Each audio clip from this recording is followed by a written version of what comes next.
ahead and kick things off, get things rolling. Looks like we have Cheryl or the sheriff's office. Travis. Hello, Commissioner. How are you? Good. How are you? Good. Excellent. Thanks for having us on today. Before I get started with my main topic today, I just wanted to point out to the commission and thank the commission for the very kind words that you all said about Sheriff Weibark a few weeks ago after his passing. For those of us who knew him, the words were meaningful and they were greatly appreciated.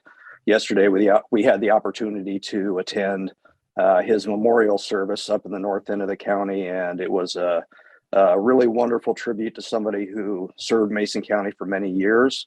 And the Mason County Sheriff's Office and Mason County as a whole are better for his service. And so I just wanted to let you know that your words were heard, and we greatly appreciated them a couple weeks ago. Great, thank you. So let's see. So today, my part of the briefing is I wanted to talk about a CSO position at the North Precinct. So one of the topics that we had brought up in the budgeting process was having a full-time employee up at the north end in the Belfair substation. As we talked about during that time, we've staffed that office for many, many years with volunteers. We still have a great group of volunteers, but there are not as many of them, and we're not able to keep that office open as reliably as we would like to. The north end of the county is super, super busy and is growing at an exponential rate. And we really feel that the sheriff's office needs to have a full-time employee manning the office up there in the north end of the county. So I do know that there was support by the commission as a concept, and there was at least one request that we hold off until after the beginning of the year to bring up this topic again, because the overall picture during the budget season was not clear at the time. So I honored that request, but it's now the beginning of the year, so I'm here to see where the commission lies on this topic and if we could move forward with that. all right, any questions? Madam Chair, I'm obviously in favor. I was in favor the last time very strongly and hoped we had put it into the budget. But I want to make sure that all commissioners are heard on this one. And the one who did not want it included was Commissioner Schutte at the time. And I would hate to make a decision without him. It just would seem inappropriate. Although, like I said, I am in favor right now moving forward. I wonder if we can table this for just a few hours until his system gets up and running and he has an opportunity to talk to us regarding his concerns. Right, I would agree with that. And Undersheriff, have you spoken with our new HR person regarding this as well? No, I've talked to Deb. I met her last week when we were doing on contract negotiation things, but I didn't talk about this particular position. We as a county and with the commission had talked about it before. And it's an established position as far as the type of personnel. I will bring up that when we had originally talked about it last year, we had talked about staffing it with a records office person. We have modified that request to change that to a CSO rather than strictly a records. And the reason we did that is because there's a lot more flexibility in the job description of a CSO. They have the ability to take walk-in complaints like a deputy would, to write reports, to do work with our evidence system, as well as doing some of the online work that a record specialist would do. So we felt that that position would be better served by a CSO that had a little bit more variability in their job description. Right, and was there a difference in pay? Yes, the CSO is slightly more in pay, but due to the fact that they would be working alone in the north end and have to perform a whole bunch more duties, we felt that minor difference in the pay would not be obstructive. Great. I see Commissioner Schutte is back on. I'll hand it back to him. Yeah, I'm here from a secure undisclosed location as IT fixes my my sound on my Surface. Thanks for pitching in, Commissioner Trask. Yeah, so just, I think on this, definitely don't disagree with the need for it. And if I'm repeating something that has already been said, I apologize. But, I guess my concern would be twofold, and this is mostly for the commission.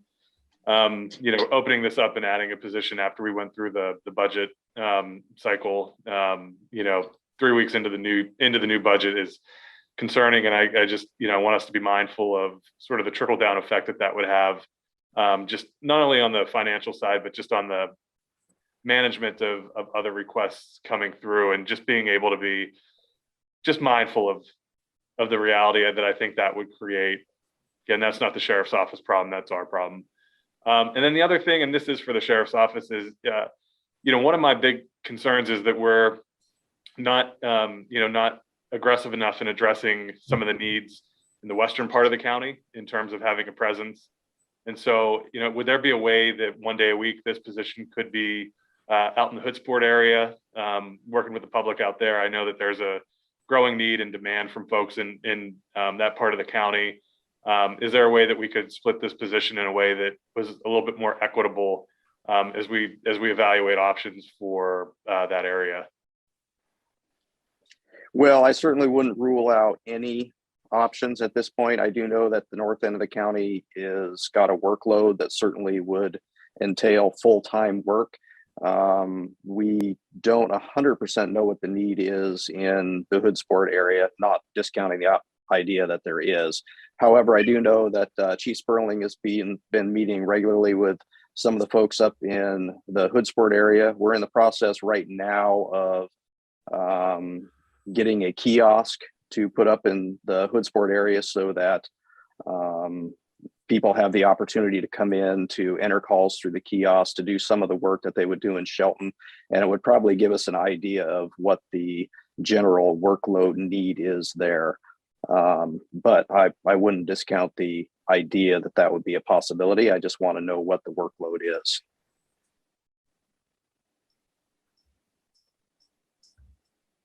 Okay, commissioners, any other comments or questions? Yeah, your comments ring very loudly with me because for 10 years, I have always followed that same rule. I don't like opening the budget up on the first week, and I've stood against it forever. The problem that I'm having with this is I was in favor of this position during the budget process, and I even thought we had 2 commissioners that were in favor during the budget process, but it did not get included into the budget. And in the end, we ran out of time and it was thrown together. So I'm kind of torn, but because your words have been my words for 10 years.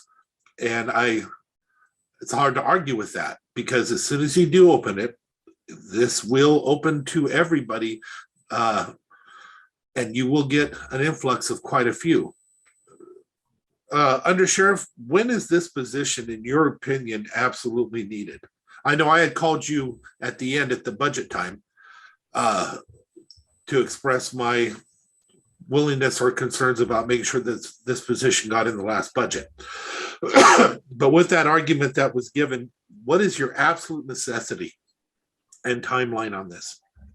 Yeah, so I would say that the position was probably absolutely needed about 2 years ago. But the reality is we'll take and work with what we can get. I think the north end is very busy. We've had less and less consistent office hours up in the north end. So the sooner that we could implement it, the better that it would be.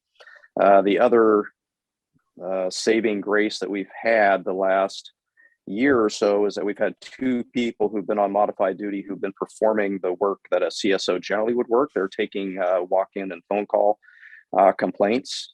Each one of them has handled over 500 calls for service just in phone calls and walk-ins. And those people are not going to be on those modified duty positions anymore. So there's a great deal of need to fill a position like that to help keep the keep the workload off of the patrol folks and to serve the citizens in the north end of the county. Thank you. I'll jump in real quick. I think, I support a person up there as well and definitely see the need. The north end is not going to stop growing. I think we're all very aware of that. So that's a consideration we need to keep in mind as well. Commissioner Trask? Yes. Oh, you can hear me. I didn't mean to interrupt you. It was just for purposes of, thank you. I'll shut up now. Oh man, I thought it was really something important. Rarely is it. Yeah, I would love to spend a little bit more time looking at this and speaking with, have you speak with Deb, but I do support the position and definitely see the need. So if we can work out the bugs, so to speak, let's take a look at it. And then if you could come back, in my opinion, I would love to have you come back because it is a definite need. And I want to send my appreciation to the officers that were on modified duties and welcome them back to the streets. And if I may, Commissioner, could I ask what are the bugs that we're working out? I'm not clear on that. I think what I want to see is how it's going to affect our budget. The hard numbers. Are there any tweaks that we can do to make this work for where all three of us feel comfortable with the new position? Okay. And Mark, if you could jump in on that one too, that would be, I would appreciate that. I think the need is definitely there. So absolutely. I'll get Commissioner, I can get Deb and Jen together. I don't think there's a question about the need. Mr. Adams has presented the need, and I think that all three commissioners actually agree that it is needed. I think that the questions, what I hear, are purely budgetary. So maybe Jen and Deb and I can get together and take a look at that. Also, real quick, where's the kiosk going to be? The one up in Hoodsport? Mm-hmm. There's information office that's going in up there. And honestly, I have not been up there. Chief Sperling's been working on that. But apparently there's a community information center that's being staffed up there by other volunteers, not from the sheriff's office. And the kiosk is going to be there so they can be directed to that. Very similar to what they're doing in both the North End and in Shelton at this point. I can address that real quick if you want me to, Undersheriff. Yeah, absolutely. I joined late. Apologize. This is Chief Sperling. We have been talking a little bit with Heidi from the Chamber of Commerce, and she has the information center. And I've also talked with Mike Purvis, who now has that building purchased. And either through Heidi in the information center or through additional space in there, we were going to make arrangements to try to get that kiosk available. And that's also needed. So that's cool. Okay, commissioners, anything else on this item? Okay. Next item. Do we get through your other item, Chief and Undersheriff? Yeah, I will pass it off to Chief Sperling, who's going to talk about the other issue. There was an interesting prospect that came forward for us through conversation, and that is we have Sergeant Reed, who has given his intent to retire. His last day will be May 27th. So the question came up is, can we backfill since we have some capacity, because we know we're going to have open positions? It would actually be fantastic to backfill that position before he leaves so that we could promote somebody into his position and he could train them. One of the issues we have is people get promoted to a supervisory position and they're just thrown to the wolves because our call volume is so high and they're right in it. They don't get a chance to FTO, if that would be the a term that other people would understand, where they get chance to have somebody beside them coaching, mentoring, and leading them. That would allow us to double fill Sergeant Reed's position until he leaves. And it would cause a backfill, and we'd be able to hire a new officer, because as of right now, I have 4 viable lateral seasoned officers that are on our lateral list, and I have 2 openings, and I'm in the process of trying to fill those. We've taken this to the civil service. They have voted unanimously that they would be in approve this, and Cheryl's done the research. I'll let Cheryl talk a little bit about double filling the line. Yes, thank you. Good morning, commissioners. We are working diligently, as you know, to have open positions filled, but have not been able to, and looks like we're probably not going to be able to fill not only patrol positions, but corrections deputy positions for several months yet. So we believe that we have the capacity right now to double fill a position for at least a short time during this budget year. Commissioners, any questions, any comments? Yeah, I got a comment. Sergeant Reed is spectacular. And the wealth of knowledge and the wealth of skill that he provides, if we could give anybody the opportunity to collect any of that before he leaves by working directly with him, it would be a wise move for the whole county. And especially up there in the north end, what I've watched him do, I think it's a brilliant idea, because he is that one you do want to shadow. You do want to pick up on those small things that others wouldn't notice. I would be extremely in favor of this. I think we're doing everybody a favor by doing it. And I'm glad somebody came up with the idea to make this happen, actually. Great, thank you. Commissioner Trask? Yeah, I am 100% supportive of succession planning and training. I think it's critical that knowledge is passed down to the next person. So I support it 100%. Great, thank you. I also agree. I think this is a no-brainer, and I think it's a good thing to implement. So I am supportive as well. Thank you. Thank you, commissioners. I just need a quick question. Since the civil services approved this, do we need this on an action agenda? What was your question? I'm sorry. Civil service is already approved, but do we need to put this on the commissioner's action agenda? I think you have to, don't we? We're creating a double temporary position that don't exist on the books right now. Yeah, I thought so, but I wanted to make sure that was the appropriate action. Yeah. Mark, do you agree? Yeah, absolutely. If that's the way that we need to do it, then we should get them on the action agenda. I'm still kind of learning the different things that we're putting on the action agendas and what we're not, and actually have some recommendations for the commissioners in the future about how we can streamline some of that. But I think that the Commissioner Netherland is correct, that that's how we've done it in the past. So I can work with Deb to make sure that she's aware of how that works. Great.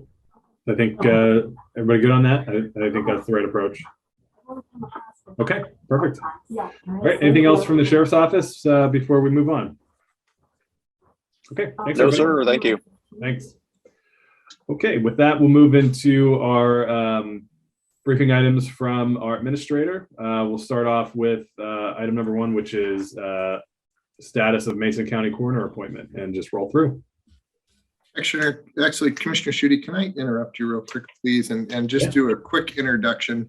We've already talked about Debbie Gould, excuse me, who just started on the 18th, and we get to kind of meet her in person here for some of the individuals that are on the Zoom. She is our new HR director, which we are super fortunate to have her come aboard with us. She comes with about 20 years of experience, both on the public side and the private side. So she's jumped right in and is working with Frank through some of our negotiations and kind of trying to get up to speed on everything else Mason County and how it works. So I'm excited to see and hear some of her input in terms of how do we address some of the challenges associated with recruitment, because it's not just our sheriffs and corrections officers. We have some other positions that we really need to recruit also. So super excited to have her aboard, but if you could just give a quick wave, Debbie, everybody can see who you are. So welcome aboard, Debbie. Is there any possibility we can see her face for 1 second? So if I do bump into her in the store, I'd actually know who she was. There you go. Hi. I'll remember you now. Thank you. Great. Welcome. Actually, Commissioner Netherland, she looked the same as she does right now because we still wear masks in stores. Yeah. I'm kidding. Go ahead, Diane. I'm sorry. Morning, Commissioners. Morning. So the first thing I have is for the coroner appointment. As we know, Wes Stockwell resigned the first of the year, and the board did appoint Jamie Taylor, who's been acting as the interim coroner. The Democratic Committee, they submitted 3 candidates, and there's Jamie Taylor, Ross Gallagher, and John Piety. So my question is, do you want to interview these 3, or do you want to appoint? What's your preference? Commissioner Netherland, looks like you're muted. Mr. Chair, I'd like to appoint. Okay, Commissioner Trask. Yeah, I agree. I think that they recommended Tammy, and I'd like to follow their recommendation. Jamie I Taylor. was going to say, who's Tammy? I missed one. You caught me for a minute there. Okay, I'll put then the selection. It is not a good day for the IT. I think not. Okay, so the Well- February 1st agenda, I'll put the appointment on that agenda. Okay, sounds good. Thank you. So my next item is the Parks Comp Plan update. So our last comprehensive plan for parks and trails was back in 2013. And in order to be eligible for RCO funding, we need to have a current plan. So last summer, the county did enter into an agreement when Ross McDowell was still here with Bob Droll, RWD Landscape Architects, and he's been working on this comprehensive plan. And we've convened our Parks Advisory Board in the fall. So we've had public input from the advisory board. We did do a virtual workshop and an online survey, which had, I think, over 700 responses. And the Parks Board, they did prioritize the capital improvement projects that we brought forward from 2013 with a review from staff and Bob Droll. They went out and looked at the parks. So they've submitted their priorities. And that'll be part of this comp plan. The actual draft comp plan I'm hoping in the next day or two. I see Dan Penrose is on here and he's been working with Bob Droll. And I think Bob will be trying to get in, but I need to get the priorities of the projects from the commissioners and then hold a public hearing. We are on a really tight timeline because RCO grant funding opens up March 1. So I'm suggesting, if the board is comfortable, on the February 1st meeting, if we could set a hearing for February 15th. And then the board can take comment and adopt the actual comp plan. I don't know if you had questions or if Dan, I don't see Bob on yet, have anything to add. Commissioners, anything from you, or do we want to maybe hear a little bit from Dan first? I'd like to hear from Dan. Okay. Well, good morning, Commissioners. Yeah, Dan Penrose with SCJ Alliance. Thanks for the opportunity. As Diane was saying, a really phenomenal set of feedback from citizens of Mason County. We had the survey open this fall, and really high level of support for parks and interest in keeping what you have and maintaining what you have, and improving, maintenance and landscaping and some trail surfacing. But our effort has been to update the 2013 plan, which was an internal update was done in 2018. And so We are making steady progress, and I do expect to get that draft to Diane probably by the end of the day. So looking forward to working through the public hearing process with you. Great, thanks, Dan. Commissioners, any comments or questions? It sounds good to me, and I like the schedule, the timeline that Diane has presented as well. Great, thank you. Commissioner Evelyn, all good on your end? Yeah. Okay. All right, so Diane, that's what we'll move forward with your recommendation, and we'll go from there. Okay, and on the comp plan too, or on the capital improvement plan, you'll notice that they did include which commissioner district the parks are in. So the next item, it ties in with this, is I wanted to bring forward the various projects we've kind of talked about and heard about that could be eligible for RCO funding. Because if the commissioners do want to pursue RCO funding, like I said, the March 1 is the deadline for a letter of intent. So the board would need to indicate, oh, and I see Bob just signed on, which project they would want to pursue. And if so, I'm asking that we would continue and contract with Bob Droll to go through the RCO process. And Bob may have input on that also. Hi, Bob, good to see you. Any Morning. comments or input, Bob, that you want the commission to know as we're talking through this? Sure. Yeah, the letter of intent for an RCO grant is due March 1st. That means you just write them a letter and say, hey, look, we're looking to submit a grant application for whatever grant program that we want to pursue. But the application is actually due May 3rd, which is a Tuesday. Okay. So we have time to get the application in. Our comp plan has to be done by March 1st, but I think Dan has reached out to RCO and let them know that, yeah, we're in the process of finishing this and we might not have it finished by March 1st. And Dan, I don't know if you've come up with, RCO's come back with a decision on that, but Dan's done that before and it's been successful. Dan, you got any feedback? Looks like Dan might have dropped off. Oh, okay. Yeah. Well, he's looking into that and he thinks they'll be successful. Okay. But that doesn't mean we should delay anything. Okay. Commissioners, any questions or comments for Bob or on the projects that they're recommending?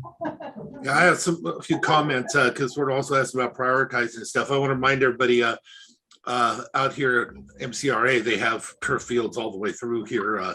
Up in North Mason, we still pick rocks up out of the fields in the ones on the other side of the street before they can play on it. We don't have the turf or the lighting or any of that, and I think we should. Our population is huge there.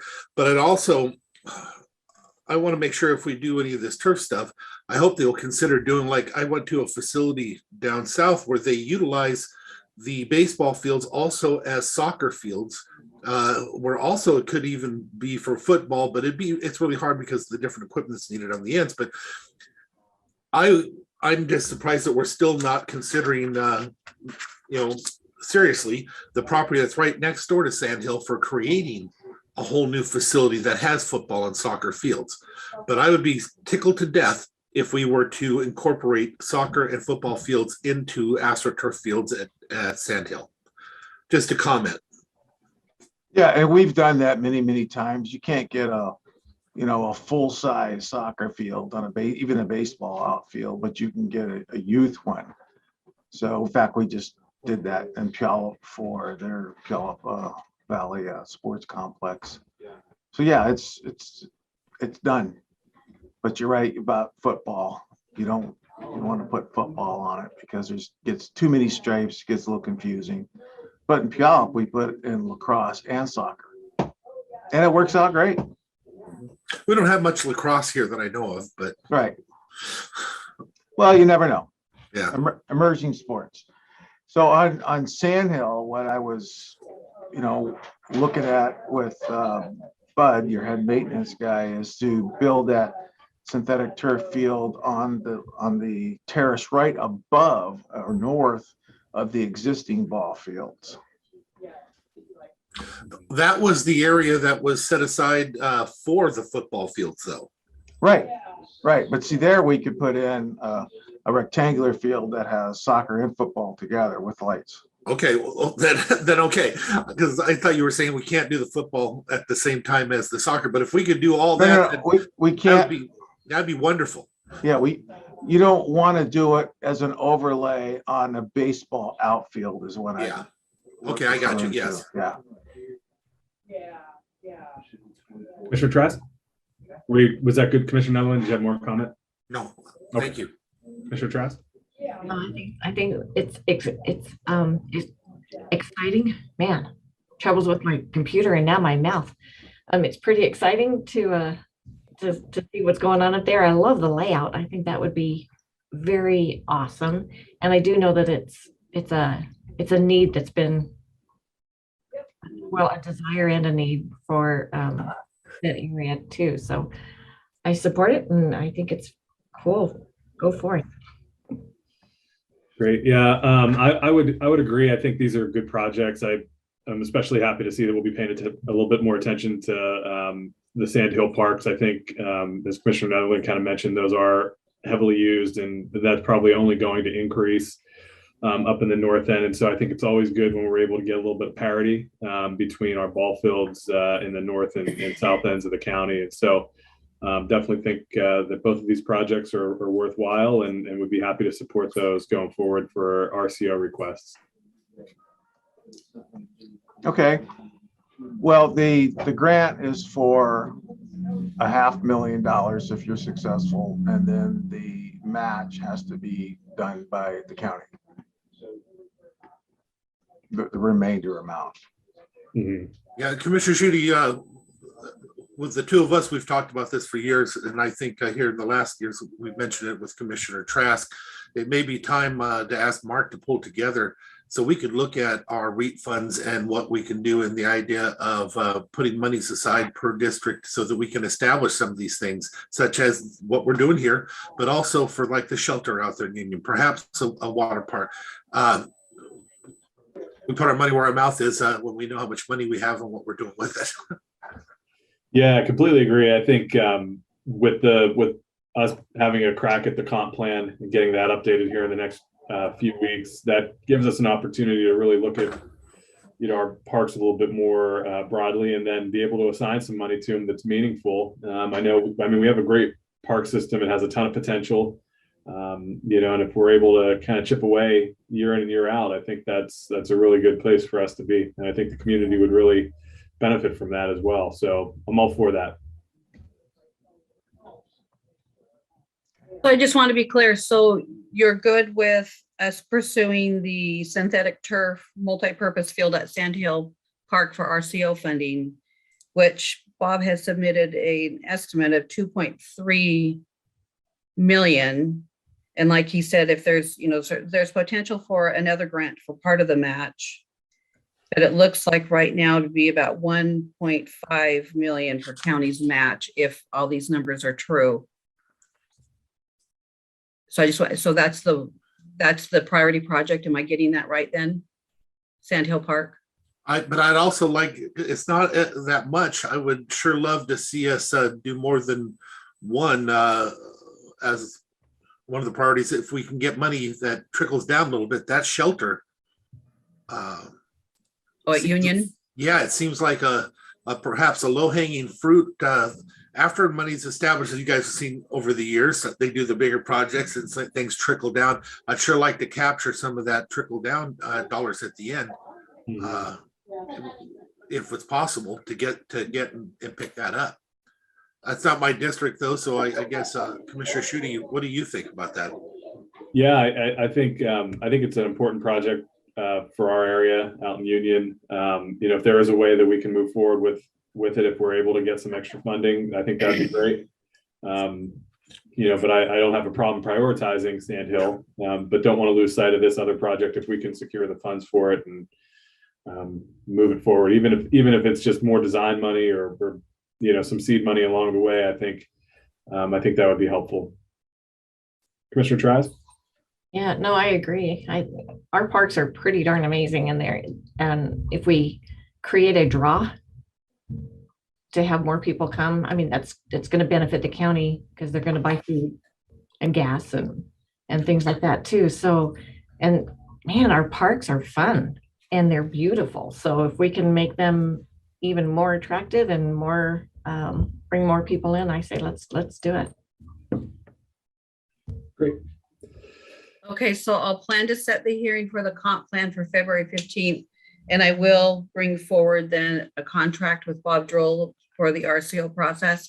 And one thing I do want to mention too, because I know that Bud has said a priority of his and a concern is Latimer's Landing. And it could be eligible for a RCO boating grant, which is a little later in the year. And I can bring forward more information on that. But I do want to say that we've had a real issue with the floats out there. And the staff has done a good job of trying to keep it safe and everything, which is, of course, our priority. But I'll bring forward some more information on that one because we know that's been a problem. Could we perhaps just throw out the idea for somebody to look at the same product that Safe Boat uses on the side of their boats for buffering on the side of these docks? Oh, rather than the fire hose? If they may actually have pieces that they don't use.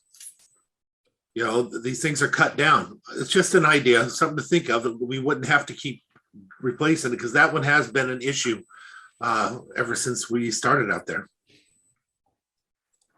Yeah, earlier this year, they actually, on the third float out, there was a problem with like a bushing fell out and the whole float was actually listing right when it was snowing. So staff did get out there and they were able to do enough of a fix to where it's safe to use it. But yeah, we need to address that. So, okay, we'll look into that.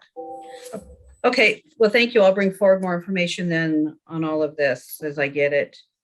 And my next, thank you, Bob. And I'll talk to you. Thanks, Bob. Okay, thank you. Okay, and my final thing this morning is you have Mason Transit Authority applicants. So there's 5 elected officials on that board, 4 you need to appoint, and you have 7 applicants. Did you want to interview them all? Commissioners, I could tell you how I feel about my area. I've always, before I was ever even a commissioner, I always thought it was important to have ports involved because it literally is one of their job descriptions is the movement of people. And it always seemed odd to not have them included when they actually are supposed to be in the business of moving people and goods and stuff like that. So in my area, I would love to see the port represented for the Port of Allen. That represents 11 to 12,000 people. And then of course my school district represented because that represents the largest group of people up in the whole North Mason area. Okay, thank you. Commissioner Trask? Yeah. Why don't we schedule interviews and that way it's a well-designed process, I guess. And then Diane, just a question off the wall. What type of questions do you ask for a Mason Transit board member? I will come up with some. I'm hoping I have some that we used before, but yes, I will. And I can reach out to Tracy also at the MTA board. Well, Tracy and Amy, they would be able to assist you, I'm sure, in that one. But I would personally like to just go through the applicants. Most of them we already know, but it would be good to, I think, develop a process that we follow. Okay. Yeah, I'm fine interviewing. I don't really know John Sheridan or Steve Pierce. I think it would be good to just have the interviews. No downside to that, as long as we're able to do it in relatively short order ahead of the February Transit Board meeting. In particular, I've Sandy Tarswell, who reapplied, her term on the board expires in February, and she's the current chair of the board. She was elected chair for this year. So, if we're going to reappoint her or not, that's an important decision that we need to make. So just as long as we're keeping an eye on our timelines and, maybe prioritize getting Sandy in for that interview so that we can, handle that. But I'm good with interviews. Okay, I'll reach out to them and see who's available for next Monday part of briefing. Great. Okay, commissioners, anything else on this item? Okay. Thank you. Thank you.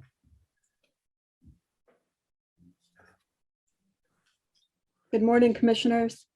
Good morning. So Kelly Frazier and I have some vehicle changes to request of you. So we have vehicle number 188, which is rented from ER&R through the WSU Extension office. And we would like to purchase that vehicle. We would like current expense to purchase that vehicle from ER&R. I believe they're looking to sell it anyway. Is that correct, Kelly?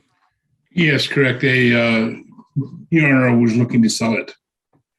So the fair market value for that vehicle at the end of October was $5,225 through the NADA estimate. So that's the amount that we would propose to pay for that vehicle. Is that fair market retail, fair market trade? What do we, and which one are you using? That's the average retail. So we can do some other estimates and make sure that that is, the actual correct. Say, when we auction, it probably comes in closer to trade-in value than it does retail. So off of a blue book, get Kelly Blue Book and go from the fair or the middle of the road there. Well, no, they usually have a trade-in value also. Okay, I'll look. Okay, so did you want us to bring back different values, or are you okay with us, going with like the average trade-in value? Yeah, I'd be comfortable going with the average trade-in value because that's what we're actually talking about here, not a full retail. We wouldn't buy it full retail. Correct. Yeah. And that's all they're looking for too. Okay, so oh, sorry, Jennifer. Oh, I was just going to ask Commissioner Trask and Shooty what your thoughts are on that as well. I'm good with the recommendation from Commissioner Netherland. I am as well. Perfect, thank you. And the other vehicle changes that we have, number 102, it's really just a technical thing. The health department, there were grant funds that paid for that vehicle, but it's listed on ER&R's vehicle inventory, so we're going to move it back into current expense rather than ER&R's vehicle inventory. And then we have vehicles number 32 and 48, which are sheriff PPV vehicles. They were involved in accidents with uninsured individuals and they're wrecked beyond repair. So we're going to surplus those vehicles with the board's permission. Commissioners? Comfortable? I'm good. I am as well. Thank you very much. So the next thing that I have are the December financials. So I'll go ahead and share my screen.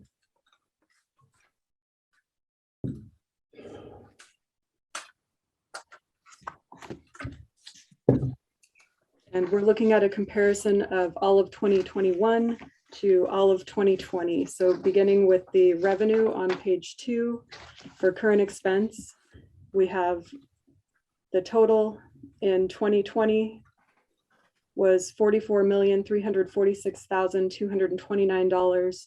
And in 2021, the total for the year, $43,886,614.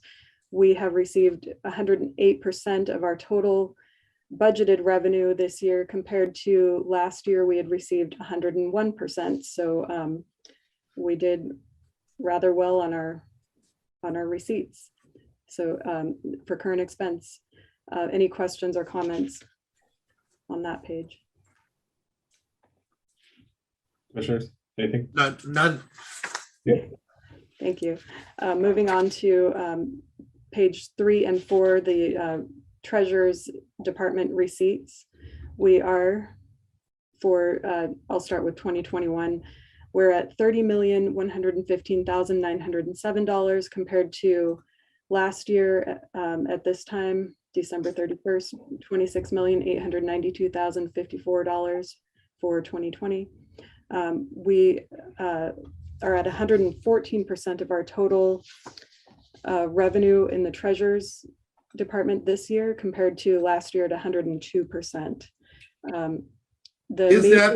Is that because of the lag we had the year before on taxes because of COVID? Or is it something else? So I don't believe so, because both years were at 97%. If you look at the collections, we're at 97% of the total property taxes in each year. So I wouldn't think that ain't it. You're right. I think most of it is the sales tax revenue is so high. I mean, we're at 8.4 million compared to last year, which, I mean, last year was really high. It just has continued to grow at a No, that's probably it. You're right. I see it. Okay. Any other questions on the Treasurer's revenue? No. Okay. So moving on to the expenditures for current expense. This year, we're at $38,456,162 in total expenditures for the general fund compared to last year, $40,178,159. This year, we're 89% of our total expenditures compared to last year, 93% of our total budget. And some of that is due to, I think, the CARES Act funds were included in current expense. Where, you know, for this year, we have the ARPA fund 155. So I believe that inflated 2020 a little bit in the expenditures. But I'm happy to report that all funds and departments stayed within their budgets. So great job, every department. That's pretty awesome. That's cool. Yeah. Any questions on that? Not for me. Definitely was a much higher unexpended budget authority than we've had historically. That was great. Yeah, and okay, so on the 6-year specific revenue streams comparison, we've got community development revenues at 2.9 million. We've got detention and correction services are pretty flat. The property taxes are up quite a bit because for current expense, and that's, again, I think I say this every month, so sorry for the repetitiveness.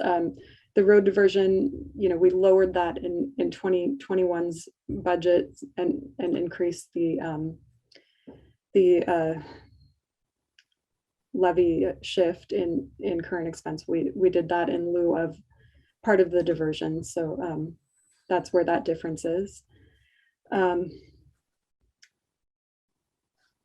The current expense, the sales tax, again, is up quite a bit over Crazy. last year. Yeah, it's up. 2016, we were almost half. Yeah, we're up 1.5 million roughly over last year. Everything else is up, as you can see. REIT 1 and 2, I mean, the housing is just doing great. So you can see that's up about 540,000 almost. So questions or comments on that? Just a quick comment. When it's good news, repeat away. Yeah, I love reporting the good news. Okay, so going on to the sales tax. So again, we've collected about 8.4 million this year for 2021. we had projected it was about 8.3 million if we took the last year, so the rolling 12-month rolling average, it would have been about 8.3, but we received 8.4. So questions, comments before we move on? Great. Not for me. Okay, so the 6-year financial recap, we have the total cash at the end of the year for current expense was 21,699,000. And the total revenues, again, we're at 108% of the total budget for current expense, and then total expenditures, again, we're at 89% of the total budget. Taking a look at the special and other funds cash balances, down here we have 41,520,000 roughly in total cash.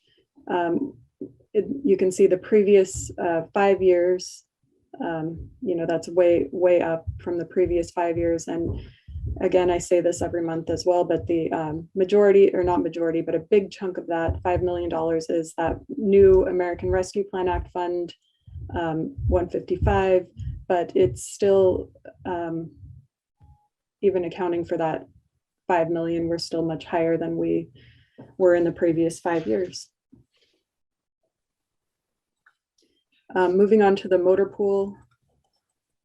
So we are at 89.82% of our total budgeted motor pool. We expended 1.37 million. And we stayed within budget, so that's great. That's all I have to say about that. Any questions or comments on that? Yeah, you don't happen to have the number anywhere around you that would show what we were doing normally before this through our percentages that we were paying out to ER&R? I haven't started working on that. I just received that report this morning from Enterprise to where I can get to work on that. So I should have that in the next few weeks for you. Oh, that'd be wonderful. I can't wait to find out, because again, the hope is we're already in, but the hope is the long term we get to shift those vehicles over for the patrol and we don't bust the bank while we're doing it. If it turns out to be a savings, which it actually kind of has looked like historically, then we won all the way around, commissioners. Agreed. Okay, any more questions or comments on this sheet? Not for me. Okay. Moving on to the special fund revenue. So special and other funds, for the revenue, we are at for 2021, $61,430,641. Compared to last year, we were at $51,387,089. We're at 103% of our budgets for special and other funds compared to last year, 95%.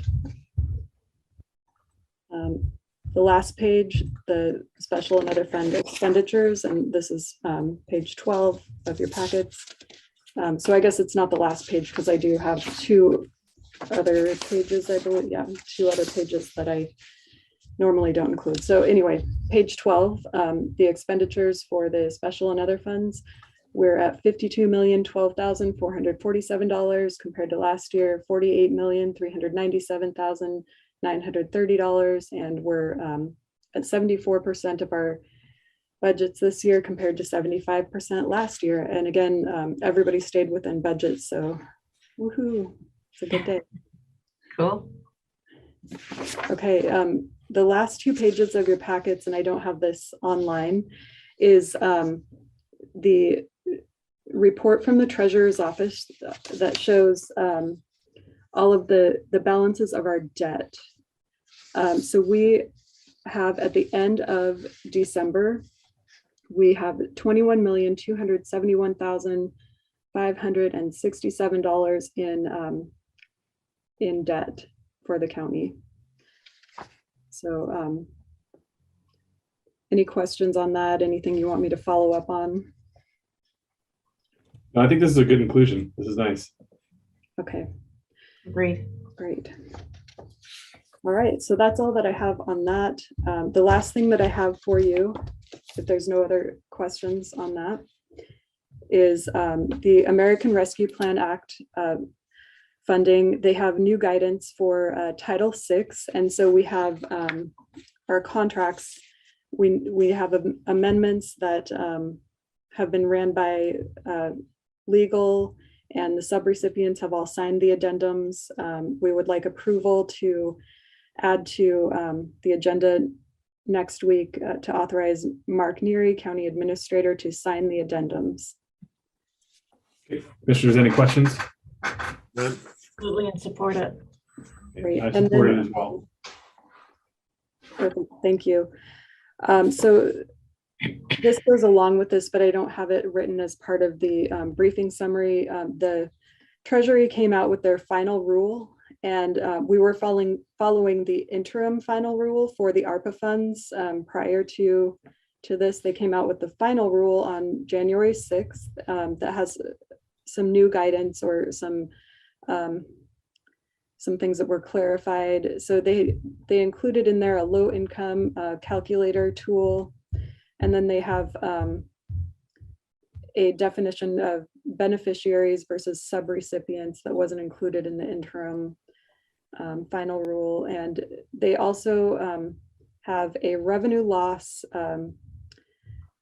We can use a flat rate of $10 million, which is a huge difference. This is the biggest change for us because our revenue loss calculation was about $1.8 million. And so we can use this $10 million instead of using the calculation. So that's a huge change. If we are though doing any capital with this, we have to get written, or we need written justification for capital expenditures or capital expenditure projects over $1 million. So that's a big change as well. So those are the changes. So I just wanted to make you aware of that. And that's all that I have. Great. Commissioners, any questions or comments for Jennifer? Yeah, Jennifer, I'm looking back a couple pages when I'm looking at we did the jail expansion. We've been paying that off. When Frank was here, he would have known that we still want to keep checking on the power consumption with, I think it's Johnson Controls. There's some guarantees, Mark, when we got these monies and we did this. Could you make sure that you stay in the loop on that and maybe give us a presentation on where we're at? Because as I said, they had guarantees that they gave us for monies that we would have for savings, or they would cover them.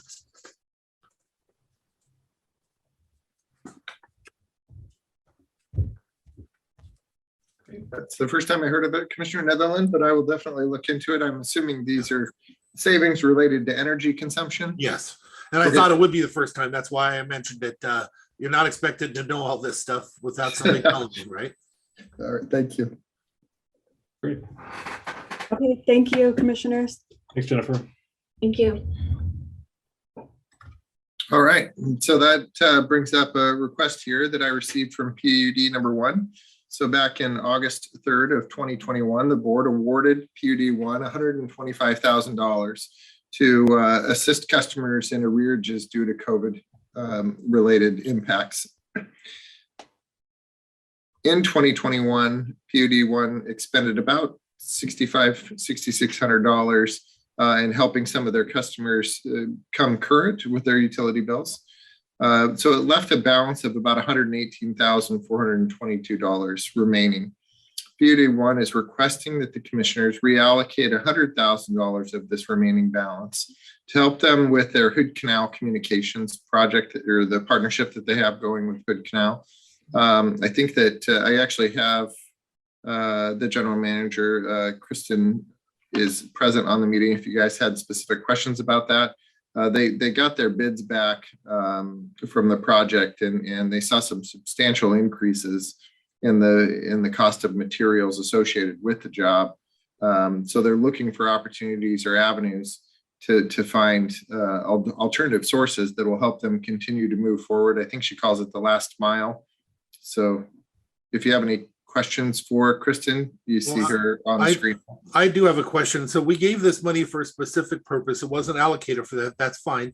But why would we jump and not go through the process for reallocating the money that we went through for every other allocation that we've done out of ARPA? Why should we just ignore that for anybody else that may be applying? I don't think that I'm trying to ignore that process, sir. This is the same process that somebody else would have to go through, right? So this does, basically they're looking at us and saying, hey, we've got additional resources available to help our customers in arrearages. They're still maintaining about $18,000 within this specific award for that, and the $100,000 would come back into that ARPA balance, and they're asking for it to be reallocated to this project. And I guess that was my question. Why would we not put it back into the pot and everybody go through the process again instead of just reallocating the money out?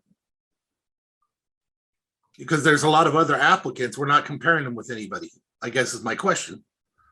Why would we not compare everybody equally? So Mark, if I may, Commissioner Netherland, you guys already supported Hood Canal Communications on this endeavor. If you'll remember, that was one of the projects that you funded through ARPA, and then they're partners with us on it. And so we were using Mason County's ARPA allocation to Hood Canal as our match for the curb project funding that we got from the curb board. The project came in about $400,000 higher than what the engineer's estimate was because of the demand on materials in the backlog on that. Projects are just a lot higher now. So we submitted a letter to Mark to forward to you guys, similar to what we did with Frank when we applied for the project the first time, when we applied for the different ARPA stuff. So if there's something in addition that you would like to see to that letter, we're happy to do that. I just wasn't aware that there was a separate process that you wanted to do. Well, no, for myself, it's just the idea we're jumping right to allocation instead of going right into the pot, and we look at all the different projects as we've done in the past. We did already allocate money for this. It was discussed in the process with everybody else, and then we picked to give money to this project. But now to give more money without going through a process of comparing it with the other applicants is the part that's caught me off guard a little bit. That's not you. That's just you put it in, and that's fine. I guess my question is just for ourselves here internally. How does this happen instead of going through the process with all the other projects that we have still? I guess I would just ask, since we've supported both of the asks, well, actually all three, so the arrearages and then the project, both from PUD one side as well as Hood Canal Communications side, it's already been highly vetted over a number of months, and this is a reallocation. It's not a new appropriation. It's a reappropriation of funds that they're not going to be able to use in its entirety for the one project that we approved, which is the arrearages. So I'm not sure that in my opinion, I don't know why it would go through another vetting, especially since we still have ARPA capacity that we could address other projects. If you have other projects that you think are a priority that we should be putting money into, we could still address those in the existing first round of funding. So I'm not sure that it would make a lot of sense to put them back through another vetting for a second or third time on a reappropriation of money that we've already committed to them. And if I could just jump in real quick too, we did this with the treasurer's office to help with arrearages for taxes and things. So I would consider this the same thing, just a reallocation of already dedicated money.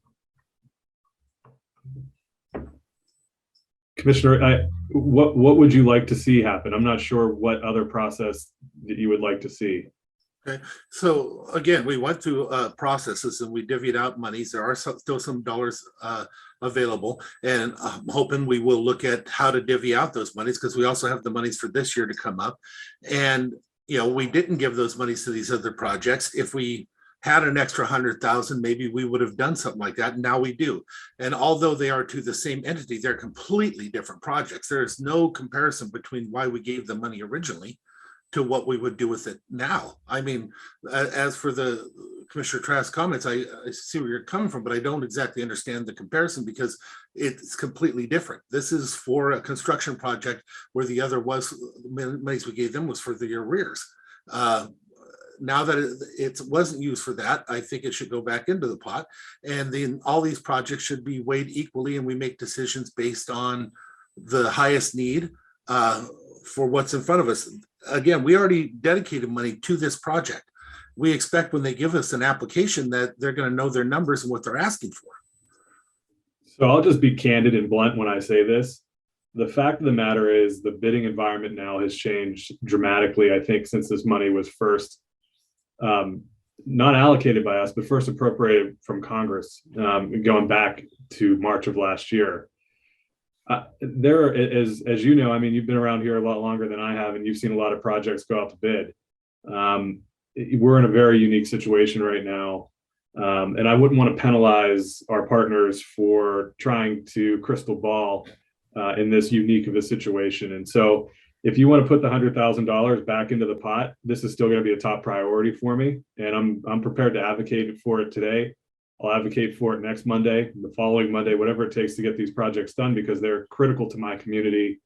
And I think it really benefits both the PUD1 ratepayers, the canal ratepayers. It extends broadband into parts of the county that don't have that competitive advantage that other parts do. And I think it's a completely reasonable request to take money that they were good stewards of in the arrearages. They went through, they did what we asked them to. They vetted their customers, and those who weren't able to meet the requirements that were set out by both us, PUD and Congress, if they weren't able to meet it, then they didn't get a free ride. And so I think, what PUD1 here is doing is actually being a really good example to our other partners about how to manage these funds that we've been entrusted with from the federal government. And so it's just, I think we don't want them to lose this opportunity. Again, if you have other projects that you think, we should be funding, let's have that conversation. We have money still set aside in ARPA.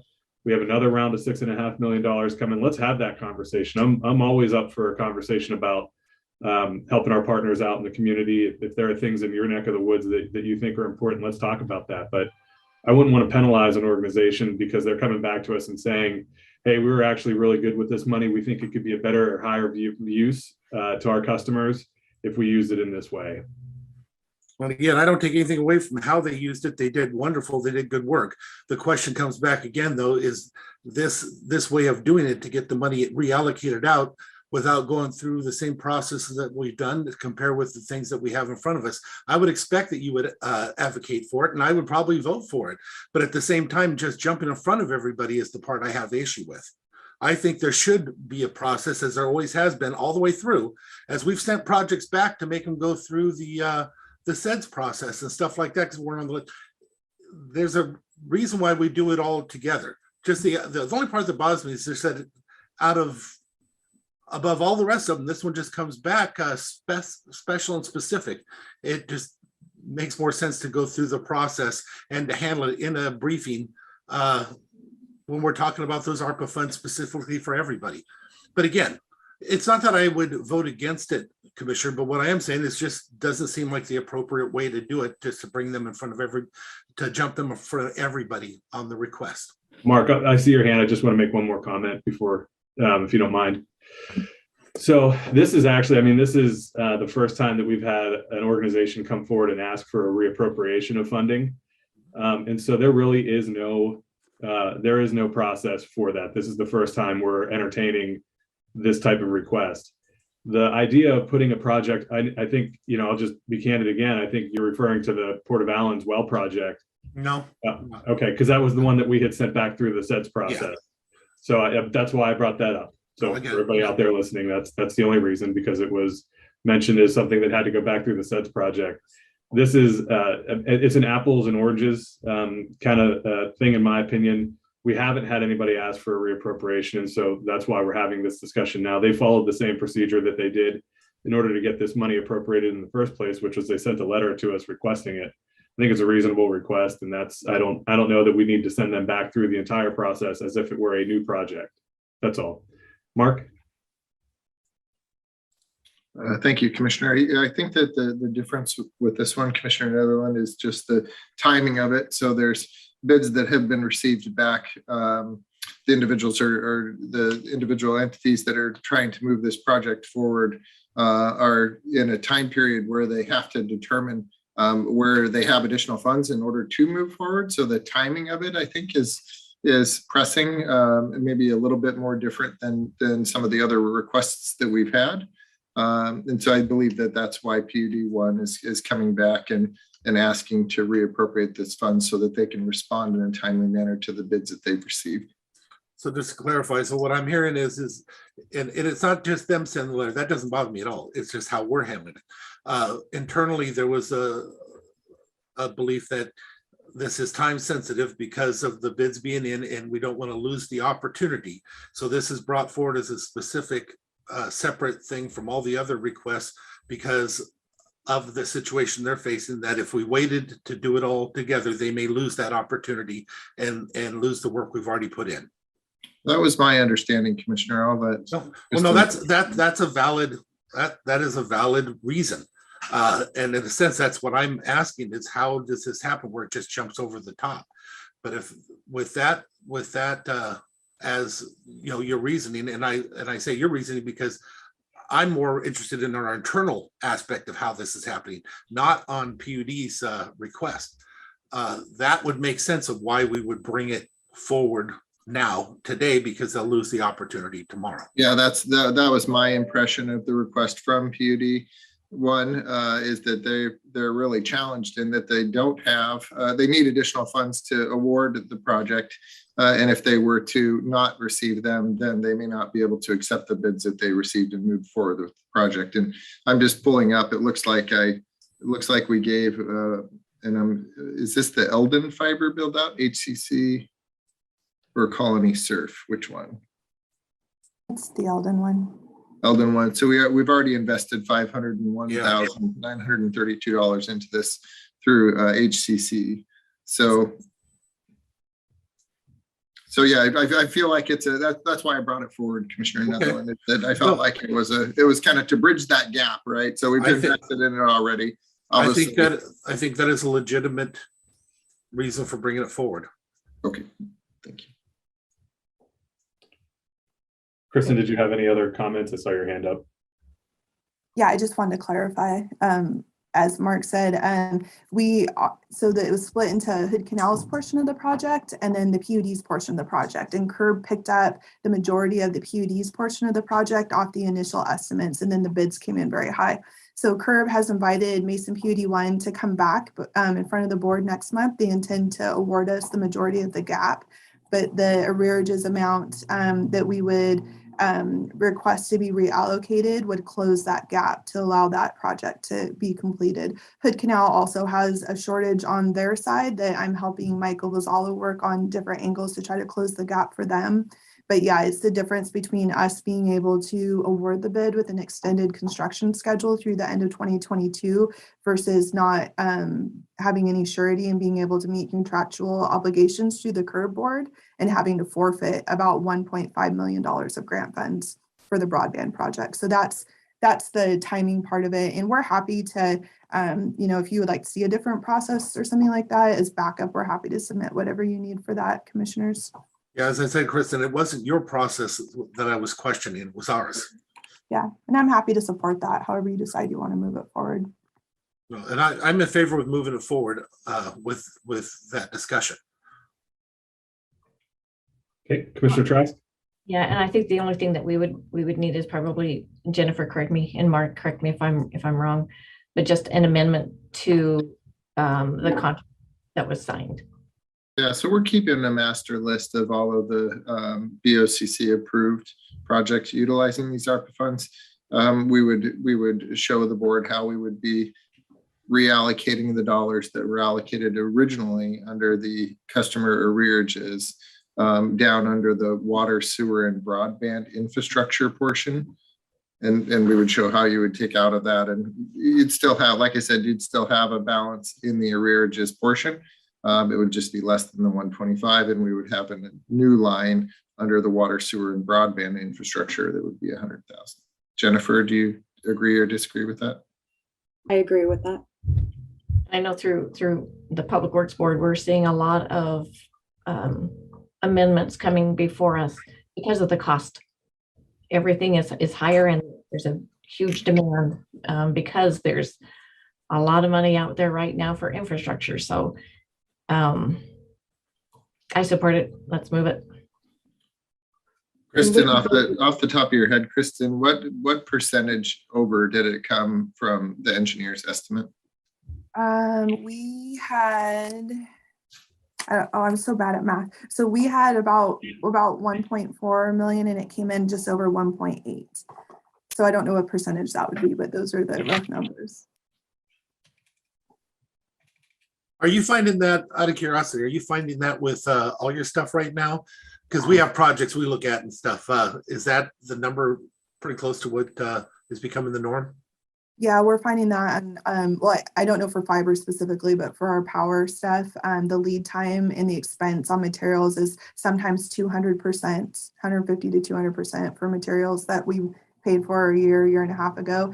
And if we had known when we submitted all of this last year that it was going to jump so high, we would have put additional contingency in our engineer's estimate, but we just had no way of knowing how bad it was going to get into 2022.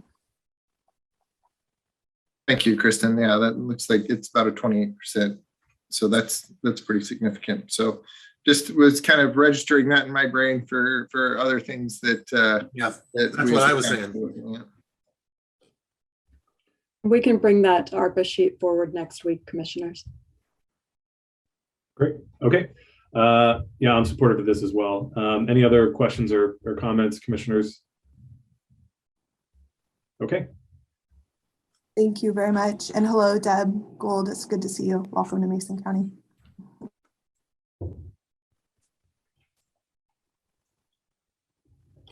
Okay, I think I have another agenda topic here for you.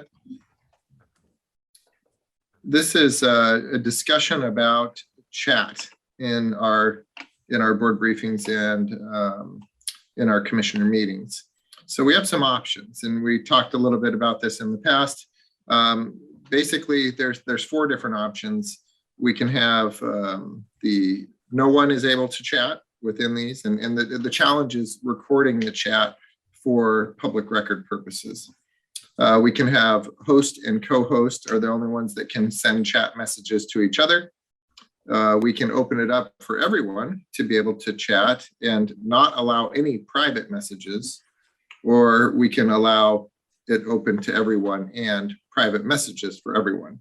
So it'd be difficult. Hopefully that's understandable in our experience with Zoom over the last couple of years. What I would recommend that the board do if they're going to allow chat is that the only chat messages that would be allowed would be public chat messages. So everyone could see the chat messages that are going back and forth. That is if we allow chat. It does make it difficult from a public records perspective to capture that and to document it within the recording of the meeting.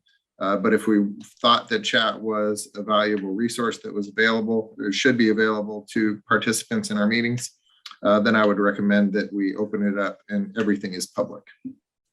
Are you saying that we actually can easily capture and record and keep all that? Because that's the part that scared me when it first popped up, is if we don't, and I noticed we don't, even though we record, we're not recording to the point to where we can have the chat and everything put away and go into our system for searches.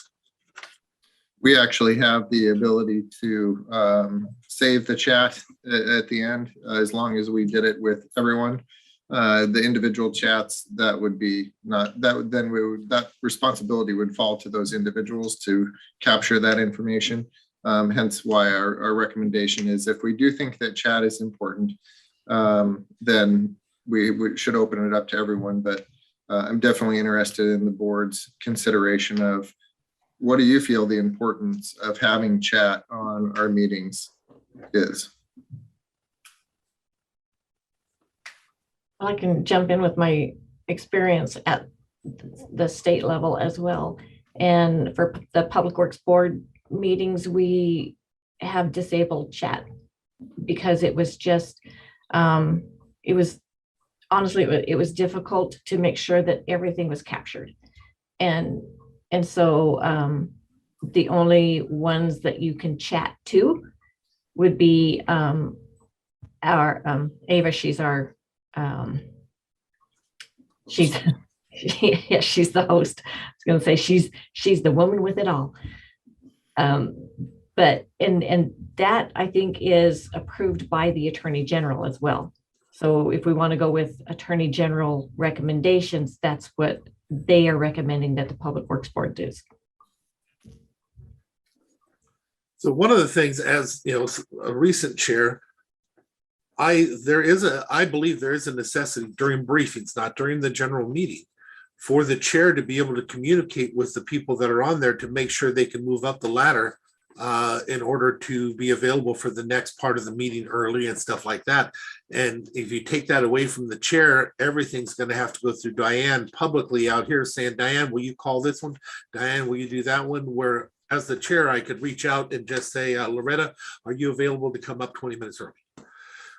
And if you take that away from the chair, you're going to take away one tool that, you know, if there's any type of testimony that comes from an employee or something, that would definitely have to be saved and should not be considered during briefings, because we've never done that. We don't allow testimony during briefings from, you know, the public. So that's just my 2 cents. Other than that, I just don't want to see us be put in a position where we can be sued because we didn't capture this in time or that in time.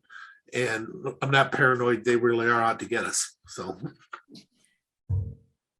Yeah, you know, I think, you know, Commissioner Netherling, you're right. I mean, there is some need for some flexibility on briefing days in particular. Certainly not during our regular business meetings, though. I think that creates its own set of issues that is just easier to avoid them if we can. You know, my default would be no chat. Overall, I think it's just cleaner and simpler. I think everybody then knows the expectation. So, I mean, that would be kind of my default position, though, I think is just turning it off. Do we have 3 different perspectives on this? No, I could go along with that. You're the chair this year, so you're the one that has to deal with it. Yeah. But when I was chair last year, I thought it was an important tool to have to be able to move things along during the briefing. But if you don't need it, you don't need it. We still have Diane. Oh, we have Diane and we have Mackenzie. Yeah. So I would follow the Attorney General's recommendation and just not have chat. That would be my vote.